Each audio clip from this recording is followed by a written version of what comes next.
Viral, maling laptop modus geser tas beraksi di Warkop Agam Tebet, wajahnya tampak jelas di kamera CCTV.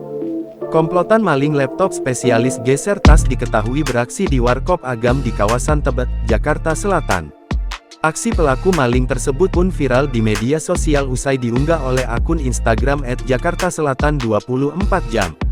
Tampak pelaku bersama komplotannya berhasil menggasak sebuah laptop berwarna hitam milik pengunjung yang duduk di sebelahnya.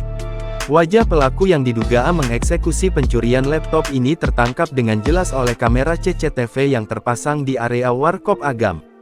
Wajah pelaku yang terlihat masih berusia muda, datang ke Warkop Agam mengenakan jaket hitam, bercelana jeans biru, dan kemeja hijau navy dengan sepatu hitam bertali putih. Proses pelaku datang lalu duduk mengincar mangsa sampai bisa mengeksekusi pencurian laptop tersebut diperkirakan tidak sampai 5 menit. Saat duduk di kursi pelaku langsung berpura-pura melepas jaket hitamnya, lalu menyandarkan ke pegangan kursi kemudian berpura-pura menelepon sambil membaca situasi. Begitu berhasil menarik laptop korbannya, pelaku segera beranjak dari kursi dan membawa laptop tersebut pergi sembari menutupinya dengan jaket dan berjalan terburu-buru keluar menuju area parkir di depan Warkop Agam. Rupanya, seorang anggota komplotannya sudah menunggu di atas jok motor matic yang dia kendarai lalu mereka berdua kabur.